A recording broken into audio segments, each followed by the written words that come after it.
students, this is our second lecture. The topic of today's this lecture is computer hardware organization.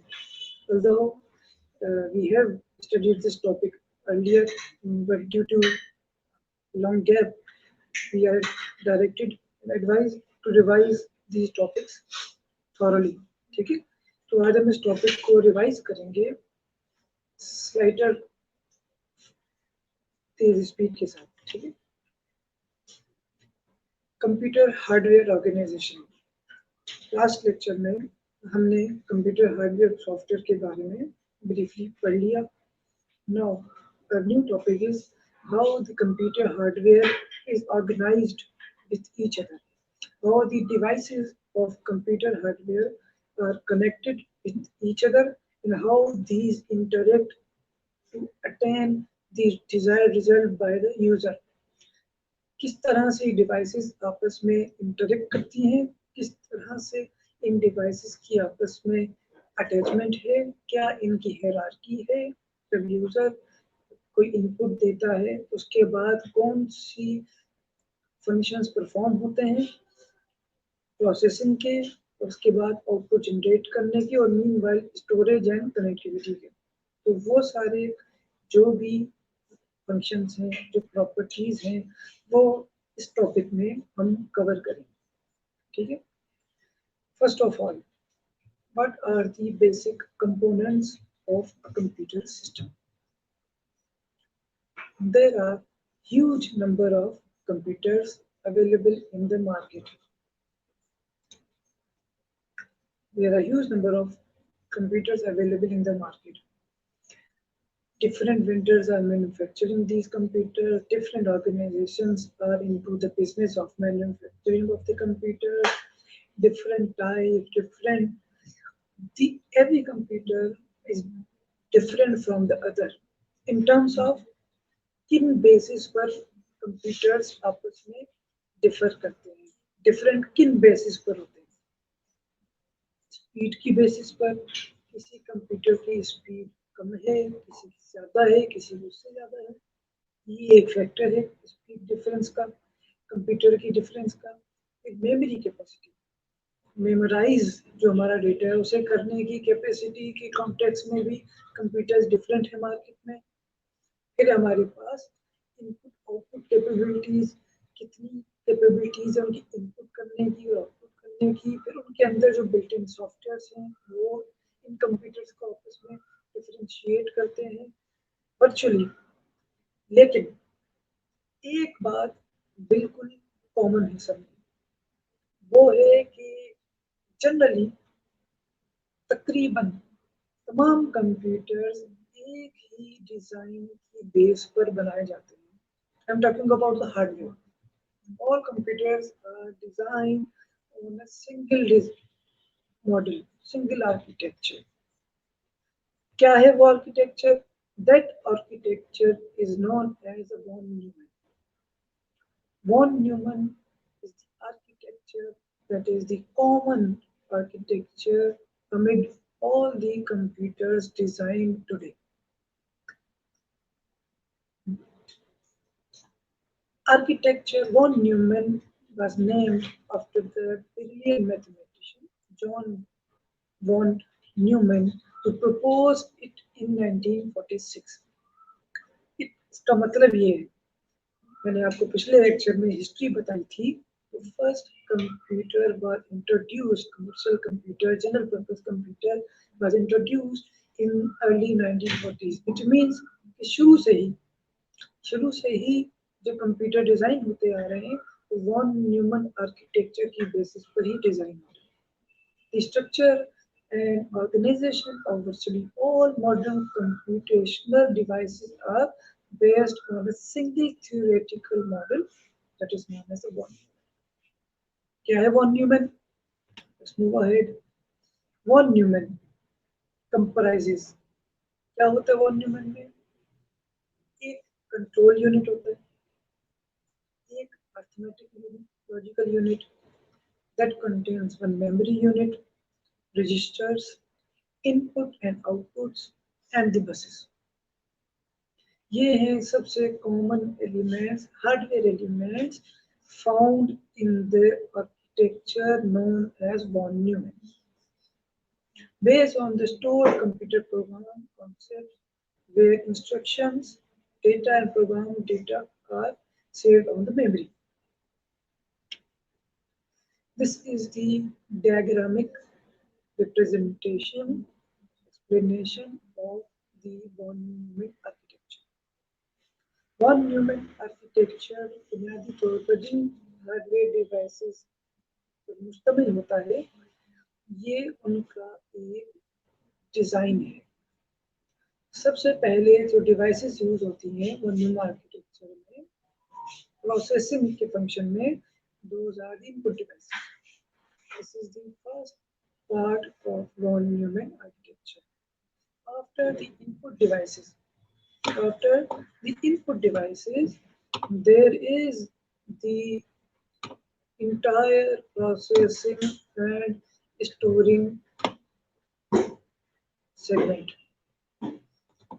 In a bigger picture, input devices produce the instructions for central processing unit. This is the central processing unit, also known as the CPU or processor or microprocessor. ये सब central processing unit के ही नाम हैं, processor, microprocessor, CPU. CPU comprises different parts. CPU के अंदर मुख्तलिफ segments हैं, मुख्तलिफ parts होते हैं. Every part has different function and role to perform in the processing of the instructions and produce the desired result. First part is known as control unit, CU. Control unit is the unit that controls all the operations and functions inside the CPU. Whenever any instruction received by the CPU from the user, CU receives it, identifies it, कि ये instruction किस level की है, इस पर कौन सा operation perform होगा, उसके बाद इसे कहाँ भेजा जाएगा, एक्सेट्रा. ये डिसाइडिंग जो करेक्टरिस्टिक्स हैं, जो डिसाइड करने के, कंट्रोल करने के जो फीचर्स हैं, ये होते हैं कंट्रोल यूनिट के पास inside the CPU. For example, अगर हमारे पास हम किसी सीपीयू को कोई प्लस करने की, एडिशन करने की कोई इंस्ट्रक्शन देते हैं, for example we input the equation of 2 + 2. CU control unit receives it and sends it to the arithmetic logic unit, the second part of the CPU. The function of arithmetic logic unit is to perform all the arithmetic operations. Arithmetic operations such as plus, minus, multiply, division, etc. So, arithmetic logic unit performs the addition input, produces the result, and then CU decides where the result to be sent, either to any temporary device or to permanently store it, or to produce the result directly into the output device. Third part of the CPU along with CU and ALU are the registers. Registers are used to hold or store or to keep the data for permanent usage. Temporary usage. Registers का काम कोई भी data को आर्जी तौर पर temporary store करना होता है. तो सीपीयू के अंदर जब कभी कोई भी डेटा, कोई भी इंस्ट्रक्शन रिसीव होती है, तो वो डायरेक्टली रजिस्टर में स्टोर होती है. तो वहां से सीयू उसे रीड करके डिसाइड करता है कि उस पर कौन सा ऑपरेशन परफॉर्म होना है. तो जब वो फंक्शन परफॉर्म हो जाएगा, ऑपरेशन परफॉर्म हो जाएगा और रजिस्टर्स में से वो डेटा वॉश आउट हो जाता है, तो फिर नेक्स्ट इंस्ट्रक्शन रजिस्टर्स में उस प्रीवियस डेटा को रिप्लेस कर लेती है। There are 5 different types of registers inside the CPU, उन्हें हम आगे चल के डिटेल में पढ़ेंगे. The third important part of one human architecture is the memory unit. Memory unit interacts directly with the CPU. If CPU has produced a result that is to be stored in the memory, then it sends that result to the memory. And whenever required, it may retrieve or fetch any data from the memory that was previously stored in the memory. Uske baad, if there is a requirement of any data, any result, any instruction to be displayed in the output, then the last and the fourth important part of the one human architecture is the output device. Output devices show us the result of the processing of the instruction given by the user through the input device. Okay? Study them in a detailed way. CPU is an electronic circuit responsible for executing the instructions of a computer program. तमाम instruction जो computer program की होती है उन्हें execute करना CPU का काम है. इसे माइक्रो प्रोसेसर भी कहा जाता है. It contains ALU, CPU and variety of the registers. It is also known as the brain of the computer. CPU को कंप्यूटर का ब्रेन भी कहा जाता है.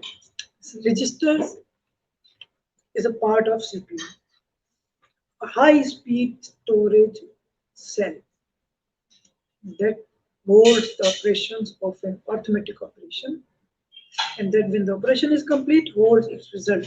Registers are quite similar to the random access memory cell. चूँकि RAM में भी हमारा डेटा टेम्परेरी स्टोर होता है, तो RAM भी रजिस्टर से मिलकर ही बनती है. इसी तरह रजिस्टर्स जो CPU में मौजूद होते हैं, उनका भी वही फंक्शन होता है जो उनका RAM के अंदर होता है. ठीक है. So registers are used to temporarily hold the data. Now, ALU, the second part of CPU. पहले आपको बताया इस ALU का फंक्शन है अरिथमेटिक लॉजिक ऑपरेशन परफॉर्म करना ऑन दी गिवन इंस्ट्रक्शंस. हमारी इंस्ट्रक्शन सेव होती हैं रजिस्टर्स में. रजिस्टर A एंड B में जब इंस्ट्रक्शन सेव होंगी तो ALU उन्हें ऑपरेशन परफॉर्म करेगा अरिथमेटिक या लॉजिकल और फिर उन्हें स्टोर करेगा रजिस्टर C. ये है इसका फंक्शन ALU का. और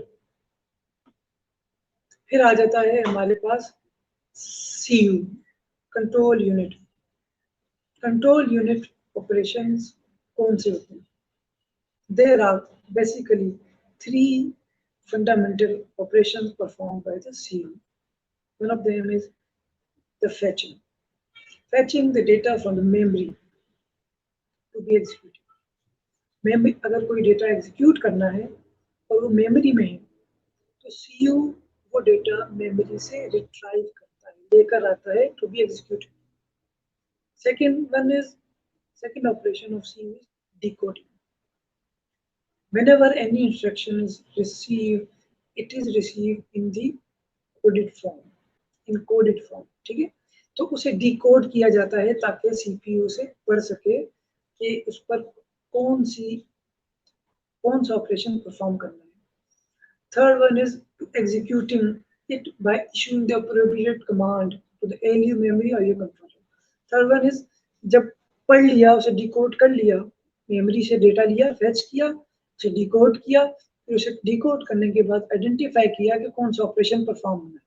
तो थर्ड जो ऑपरेशन है CU का वो पर्टिकुलर उस पर फंक्शन परफॉर्म करना है जो डिकोड करने के बाद सामने आया. तो कोई भी हो सकता है, ALU का हो सकता है, मेमोरी के बारे में हो सकता है, इनपुट आउटपुट के हवाले से हो सकता है.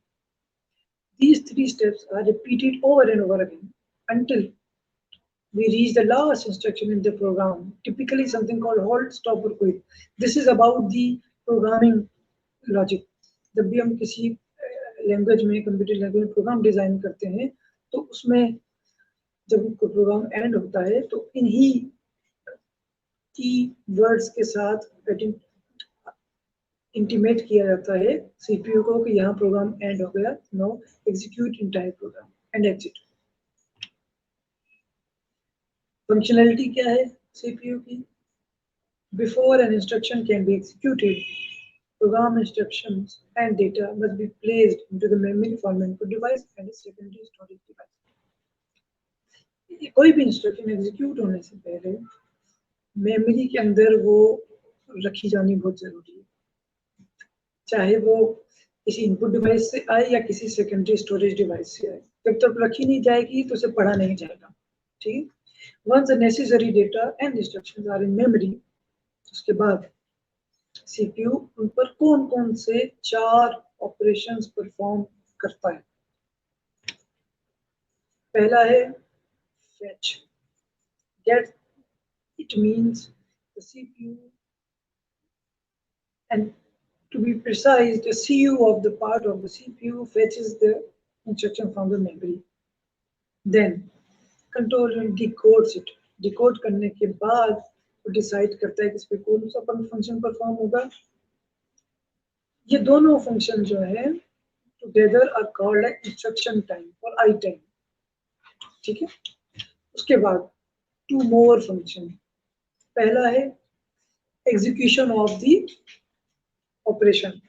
डिकोड करने के बाद जो ऑपरेशन परफॉर्म करना है, वो ऑपरेशन जो परफॉर्म किया जाएगा, ये थर्ड फंक्शन है सीपीयू का।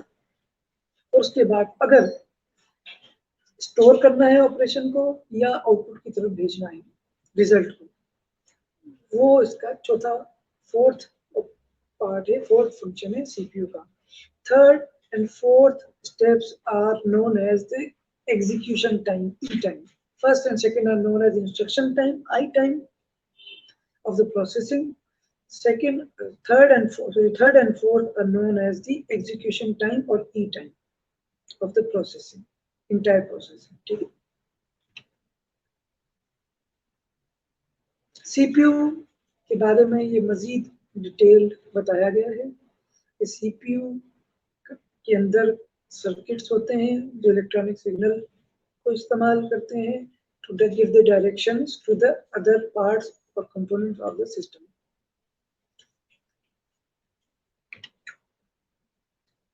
ALU के बारे में बताया गया। ALU में कौन कौन से ऑपरेशन परफॉर्म होते हैं? अर्थमेटिक में तो हमारे पास एडिशन, सब्ट्रैक्शन, मल्टीप्लिकेशन और डिवीजन होते हैं।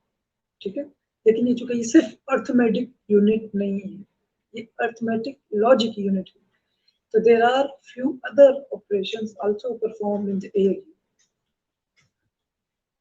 just like the comparison operators that contain greater than, equal to or less than, जिसमें हम 2 or more than 2 रिजल्ट्स को, डिजिट्स को, नंबर्स को आपस में कंपेयर करते हैं। And logical operations are and, और, and not. These must be studied in the digital logic design course too. These are the functions or operators performed by the ALU. Registers के बारे में मैंने आपको बताया, टेम्परेरी डेटा को store करते हैं। कौन कौन से रजिस्टर्स होते हैं, इन्हें हम पढ़ते हैं। ये मैंने आपको बताया था कि 5 basic types of registers are present in the CPU. First one is the MAR, Memory Address Register. The job of this register is to hold the memory location of the data that need to be accessed. जब CU को ने decide किया कि memory से कोई data retrieve करना है, तो वो मेमोरी की किस लोकेशन पर मौजूद है, उस लोकेशन का address MAR, memory address register पर मौजूद होगा, ताकि सीयू से पढ़े तो पर्टिकुलर जगह से डेटा लेकर। Second register is MDR, memory data register. ये वो रजिस्टर है जो होल्ड करता है डेटा जो ट्रांसफर होना है मेमोरी और सीपीयू दरमियान एड्रेस मौजूद होता है एमएआर में, एमटीआर में वो डेटा होता है जो उस एड्रेस से लिया गया है। फिर एक्यूमुलेटर रजिस्टर, एक्यूमुलेटर रजिस्टर वो रजिस्टर है जिसमें हमारे अर्थमेटिक लॉजिक ऑपरेशन जो परफॉर्म होते हैं उनके रिजल्ट को स्टोर किया within the CPU. Program counter register PC, it contains address of the next instruction to be executed. एक इंस्ट्रक्शन एग्जीक्यूट हो रही है और इनपुट के जरिए दूसरी इंस्ट्रक्शन आ गई, या फिर कोई एक प्रोग्राम एग्जीक्यूट हो रहा है that contains more than one instruction, 2, 3, 4 and etc. तो एक इंस्ट्रक्शन जब परफॉर्म हो रही है तो नेक्स्ट इंस्ट्रक्शन जो है उसका एड्रेस जो है वो पीसी में होता है, प्रोग्राम काउंटर में, ताकि फौरन पहली एग्जीक्यूट कर इंस्ट्रक्शन तो फौरी तौर पर दूसरी इंस्ट्रक्शन का एड्रेस उसमें मौजूद हो और टाइम हमारा ज्यादा कंज्यूम हो। Then fifth type of register found in the CPU, that is CIR, current instruction register. It contains the current instruction during processing. जब प्रोसेसिंग चल रही होती है, किसी भी इंस्ट्रक्शन पर एग्जीक्यूशन हो रही होती है, तो वो इंस्ट्रक्शन जिस रजिस्टर में लाइवली मौजूद होती है उस रजिस्टर का नाम है CIR, करंट इंस्ट्रक्शन रजिस्टर। क्योंकि ये 5 टाइप्स ऑफ रजिस्टर्स हैं सीपीयू में जो मौजूद होते हैं। अब कॉन्सेप्ट आया पाइपलाइन का। पाइपलाइन का कॉन्सेप्ट क्या था कि अर्लियर कंप्यूटर्स में जब तक एक इंस्ट्रक्शन कंप्लीट नहीं हो जाती थी तब तक दूसरी इंस्ट्रक्शन शुरू नहीं होती थी। अब वो सीपीयू के पास एक इंस्ट्रक्शन आ गई तो फेचिंग से लेकर स्टोरिंग तक जहां पर भी वो इंस्ट्रक्शन पहुंचेगी बाकी पूरा पोर्शन उसका होल्ड पोजीशन में होता था कि इंस्ट्रक्शन कंप्लीट हो जाए तो फिर हम दूसरी इंस्ट्रक्शन को पाइपलाइन में लेकर। इससे क्या होता था, प्रोसेसिंग स्पीड बहुत स्लो थी। तो उसका सोल्यूशन ये निकाला गया कि चूंकि सीपीयू के अंदर डिफरेंट ऑपरेशन परफॉर्म होते हैं beginning from the fetching to the storing, तो क्यों ना हर ऑपरेशन को इंस्ट्रक्शन के कॉन्टेक्स्ट में इंडिपेंडेंट कर दिया जाए। यानी अगर एक इंस्ट्रक्शन फैच की गई उसके बाद फैचिंग वाले पोर्शन से वो हमारे पास डिकोडिंग के पास चली गई तो फैचिंग का पोर्शन उस वक्त तक खाली रहेगा, होल्ड पोजीशन पर रहेगा जब तक पूरा प्रोसेस कंप्लीट नहीं हो जाता। उसके बजाय ये इंट्रोड्यूस करवाया गया फिनोमेना कि जैसे ही फैचिंग का ऑपरेशन परफॉर्म हुआ और इंस्ट्रक्शन को आगे भेजा गया डिकोडिंग वाले पोर्शन में, तो नेक्स्ट इंस्ट्रक्शन जो पेंडिंग में थी वो फैचिंग में आ गई और जब डिकोडिंग वाली इंस्ट्रक्शन आगे बढ़ी एग्जीक्यूशन की तरफ तो फैचिंग वाली डिकोडिंग में आ गई और थर्ड इंस्ट्रक्शन जो पेंडिंग में थी वो फैचिंग में आ गई। इस तरह ये हुआ कि parallel simultaneously more than one instructions execute होने लगी प्रोसेसर में और एग्जीक्यूशन की स्पीड बढ़ गई।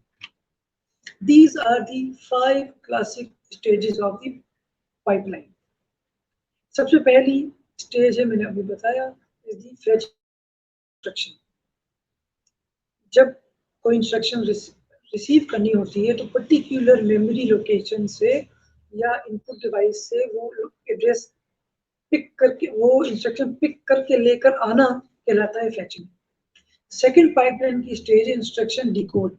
जब लेकर आ गए तो उसकी decoding is the second stage of the classic pipeline.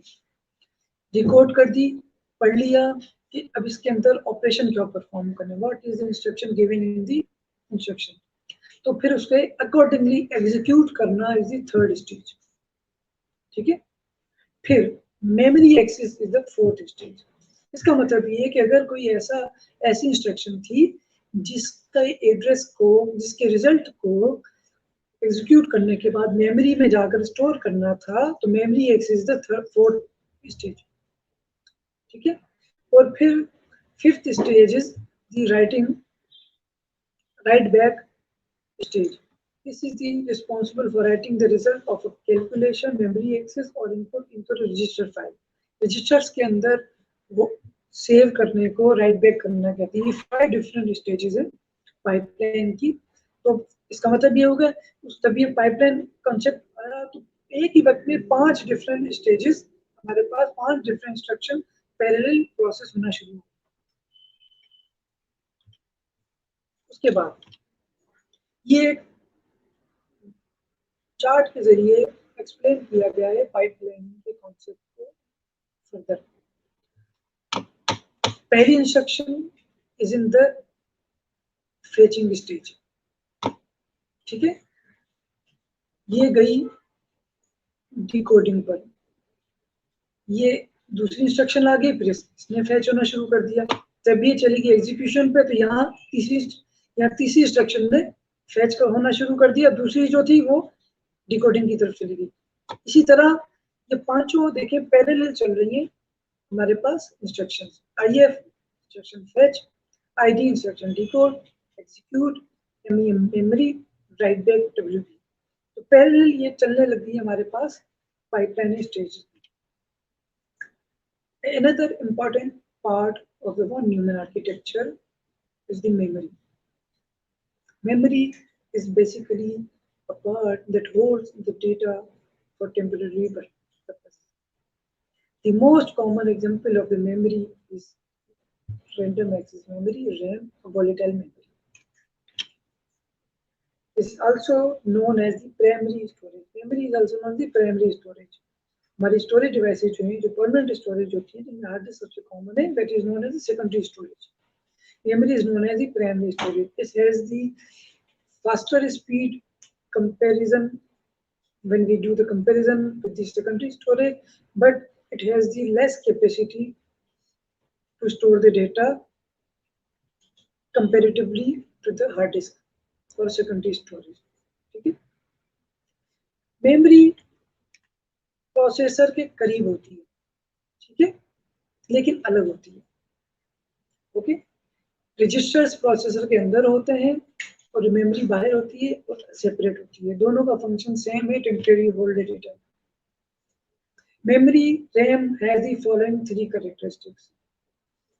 इन्हें हम गो थ्रू करते हैं क्योंकि मैं आपको पहले भी बता चुका, फैचिंग और स्टोरिंग का जो भी कॉन्सेप्ट है वो इसमें रिपीट हुआ. फैच करना एड्रेस को, load the address into the MAR, memory address register में लोड करना, फिर डिकोड करना मेमोरी एड्रेस रजिस्टर में, फिर कॉपी करना कंटेंट्स को. ये सारा हम पाइपलाइनिंग में पढ़ चुके हैं, रजिस्टर्स के कॉन्सेप्ट में पढ़ चुके हैं, इसलिए हम इसे गो थ्रू कर देते हैं. एक एग्जांपल दी गई है फैचिंग. फिर ये हमारा स्टोरिंग का कॉन्सेप्ट है, टू स्टोर द वैल्यू. फिर पहले फैचिंग का था तो हमारे पास जिक्र आ रहा था MAR का, ठीक है. अब जब स्टोरिंग का आया है तो डेटा है, it is about the data and value 98, तो MDR का कॉन्सेप्ट आ गया, ठीक है. Memory, a model of RAM is ROM. Read only memory भी एक टाइप है रैम की या मेमोरी की. डिफरेंस ये है कि रीड ओनली मेमोरी में हम डेटा राइट नहीं कर सकते और ना ही वो टेम्परेरी स्टोर होता है, ठीक है. There are different ways of writing over और erasing the data or contents of the read-only memory, such as EPROM, electronically programmable ROM, EEPROM, erasable electronically programmable ROM. ये है हमारे पास डिफरेंट मॉडल्स लेटर ऑन जिन पर हम right भी कर सकते हैं.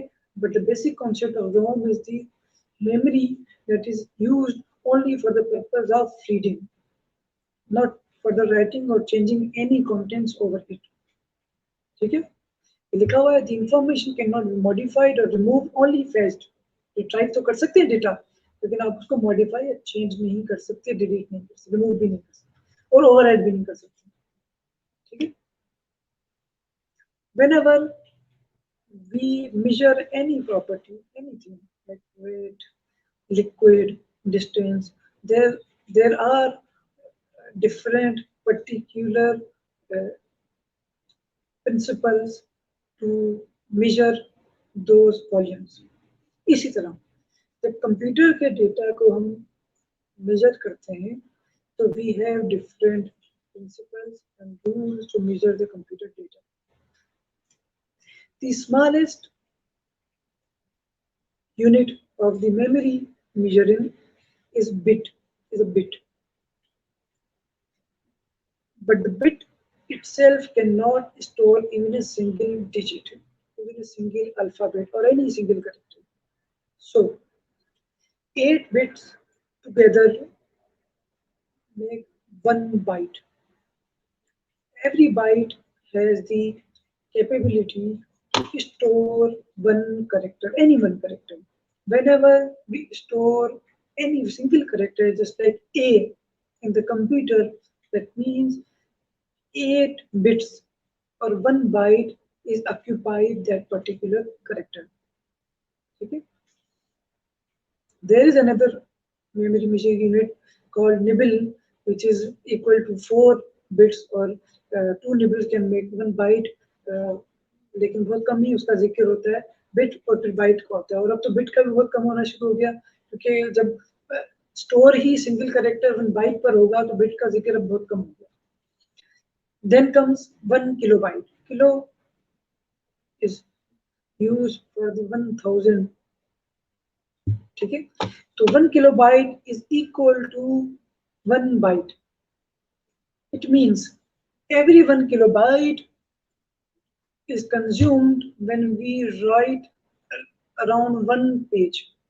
जब एक पेज टाइप होता है तो तकरीबन तकरीबन रफली 1 किलोबाइट कंज्यूम होता है मेमोरी का. इसी तरह फिर नेक्स्ट हमारा मेमोरी मेजरिंग यूनिट है megabyte. Megabyte is equal to 1024 kilobytes. इसका मतलब है अगर हम 2 या 3 नॉवेल्स एक स्टैंडर्ड साइज के लिखें तो वो जो जगह कंज्यूम करेंगे मेमोरी में ऑक्यूपाई करेंगे वो होगा 1 megabyte. Next memory measuring unit is the gigabyte, GB. That is equivalent to 1024 megabyte. It means a library of a departmental of a department or a large personal library is equal to 1 gigabyte. It occupies 1 gigabyte in the memory. Similarly, हम आगे बढ़ते जाते हैं 1024 GB is equal to 1 terabyte. यानी एक major academic research university की जो library है वो 1 टेराबाइट कंज्यूम कर सकती है. फिर हमारे पास पेराबाइट है पीबी वो 1024 टीबी के बराबर है. All printed material in all libraries in North America is equal to 1 TB. फिर एक्साबाइट है 1024 पेटाबाइट के बराबर है. फिर जेटाबाइट है 1024 एक्साबाइट के बराबर है. फिर योटाबाइट है 1024 जेटाबाइट के बराबर है. योटाबाइट का मतलब है कि ये सबसे हाईएस्ट मेमोरी मेजरिंग यूनिट है इंट्रोड्यूस अप टिल नाउ. अभी तक के सबसे हाईएस्ट है जो कि कंज्यूम नहीं हुए इतना डेटा, इसलिए अब इससे आगे का कोई और यूनिट इंट्रोड्यूस नहीं किया. ठीक है. हमारी सारी टेक्नोलॉजी जितनी भी एडवांसमेंट आई है कंप्यूटर टेक्नोलॉजी की बात कर रहे हैं उनका सबसे बड़ा जो मकसद रहा है वो रहा है speed. Speed has been the major concern of the scientists of the computer for today. Memory use हुई, रजिस्टर्स यूज हुए, स्पीड बढ़ी.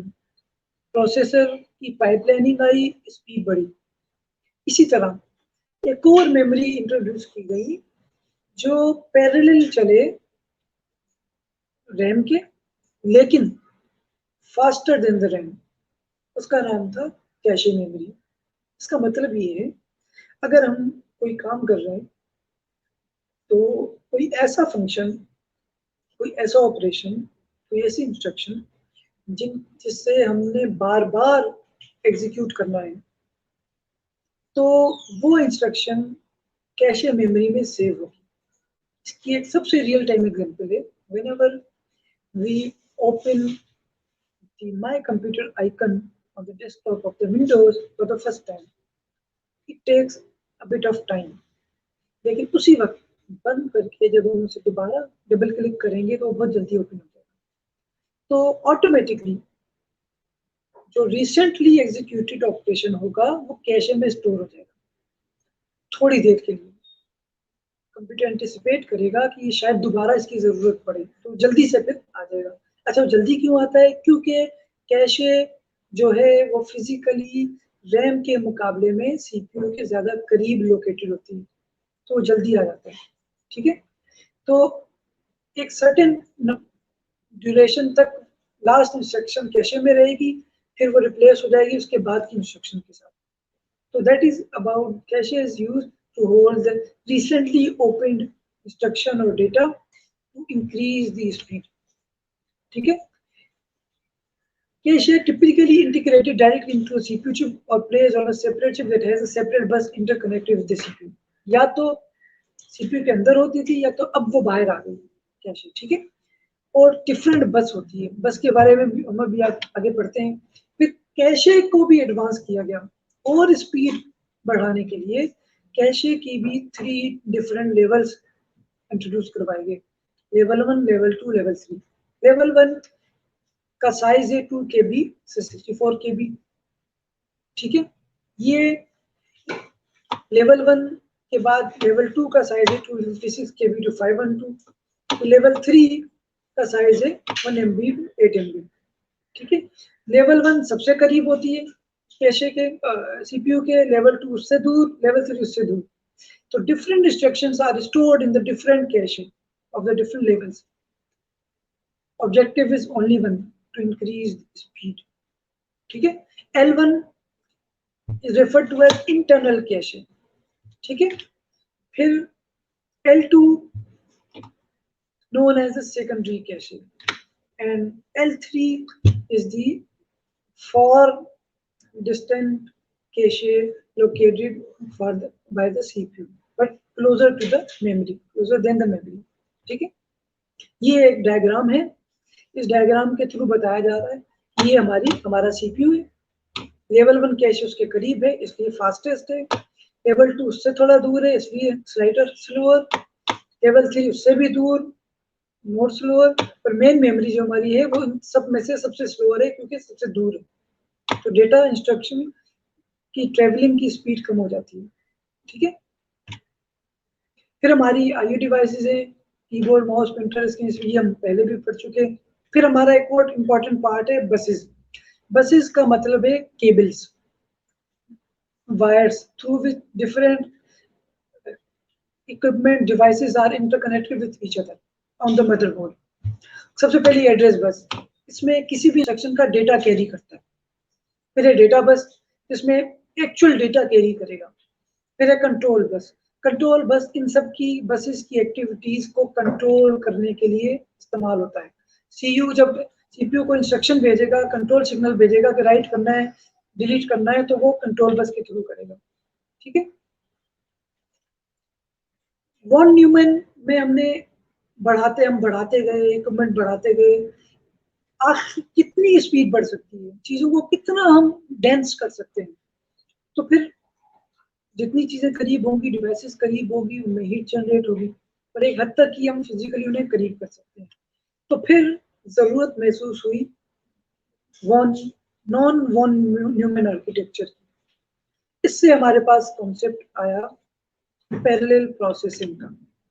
पैरेलल प्रोसेसिंग का मतलब ये है कि वही प्रोसेसर हो, हम चिप्स नहीं बढ़ाएं, उसी के अंदर मजीद से माइक्रो प्रोसेसर कनेक्ट कर दिए जाए और वो एक ही वक्त में डिफरेंट ऑपरेशन परफॉर्म कर रहे हो, साइज उसका वही हो और डेंसिटी भी ना बढ़े, ज्यादा करीब भी ना हो, डिवाइसेस बड़े भी नहीं हो और परफॉर्मेंस भी बढ़ जाए। तो उसी में से हमारा निकला core two duo, dual core, quad वगैरह, ये सारे जो कॉन्सेप्ट हैं ये नॉन वन न्यूमैन आर्किटेक्चर के ऑब्जेक्टिव एक ही था, वो था स्पीड का। तो वन न्यूमैन आर्किटेक्चर का एडवांस वर्जन था नॉन वन न्यूमैन आर्किटेक्चर। तो ये हमने अपना सेकंड टॉपिक कंप्लीट किया।